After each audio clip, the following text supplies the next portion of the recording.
Hello mtu wa Mungu wa thamani, habari ya wakati huu, natumaini uko vizuri kabisa. Na leo hii niko na brother ambaye bado nafasi ya kujitambulisha mwenyewe, alafu tutasogea mpaka kwenye uandishi wa nyimbo. Na leo nataka tukaandike wimbo pamoja hapa, very simple, alafu tuone kitu gani kitapatikana kutokea hapa. Anataka kujitambulisha mwenyewe ni nani?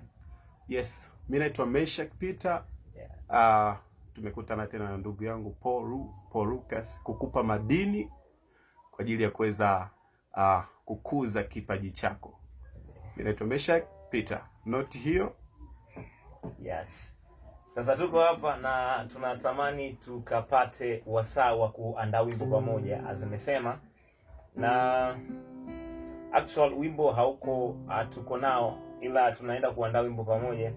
Na natamani wewe pamoja na mwanzo mpaka mwisho ili ujue kitu gani ambacho kitapatikana. Sawa eh?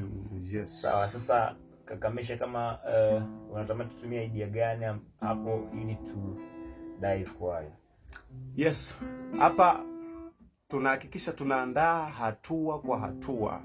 Uweze kuandika kitu chako kilicho bora, lakini pia kilichokaa kijanja, kinachoweza kumtukuza Mungu. Kwanza tunapoanza kufanya uandishi, lakini tunazingatia kuhakikisha unakuwa na ujumbe moja kwa moja, ukuwa na maada. Unakuwa na maada fulani ili kuweza kuendelea sasa kufanya utunzi. Shwari hapa tutawaza tufanye kitu, nadhani tutumie kitu simple tu kabisa, tufanye neema yako.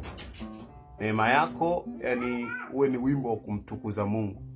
Neema yako ni mada ambayo tunaweza tukaitumia kwa ajili ya kuweza kuandika wimbo moja kwa moja mimi na wewe. Yes. Sawa, so idea tunayotumia hapa ni neema yako, ndio ambayo tuna dive kwa, si ndio? Neema yako. Sawa, basi tupate ni maneno gani ambayo tutatumia hapo kwenye neema yako, alafu tusogee kwenye melody. Yes. Sasa kama kwa mfano ukishachagua wimbo unaitwa neema yako, unaangalia unataka kuzungumza namna gani, neema yako kumtukuza Mungu, au unataka neema yako kwamba unataka kumwalika Mungu ashuke.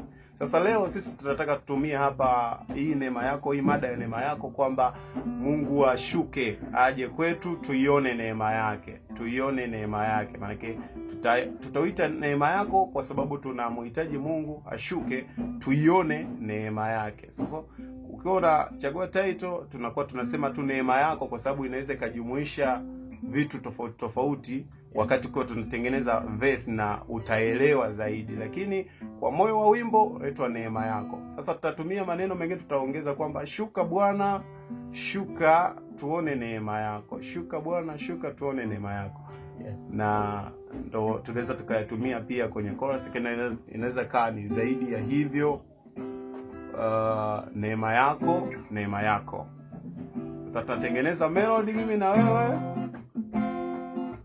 Neema yako.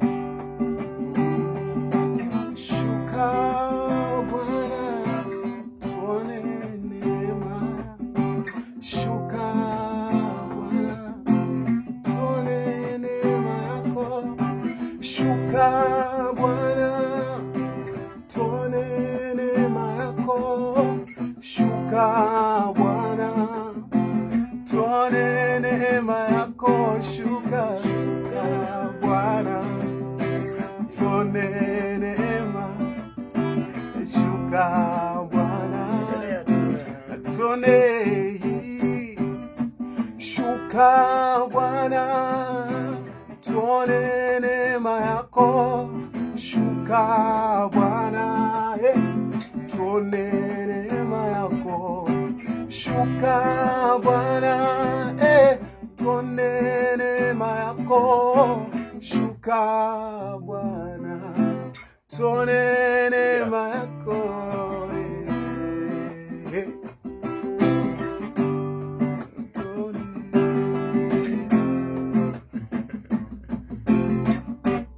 Kwenye kile ambacho nilizungumza na wewe mwanzo kwenye wakati tunafungua mada hii kuhusu uandishi, nilikwambia unapoamua kutunga wimbo, jambo la kwanza hakikisha unapata title, yani kichwa cha wimbo. Brother amepata title hapa, neema yako, si ndio?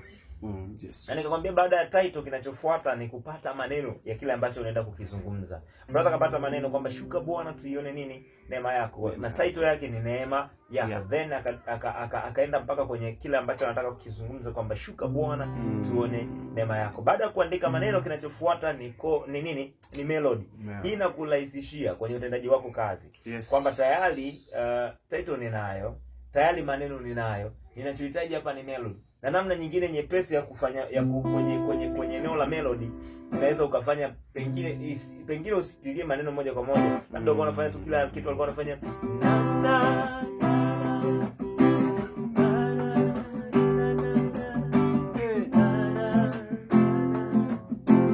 sasa inatangulia kwa ajili ya kukusaidia, then unachukua maneno unayapachika kwenye nini, kwenye hizo melody, na hii inakuwa namna rahisi ya kukusaidia kupata wimbo.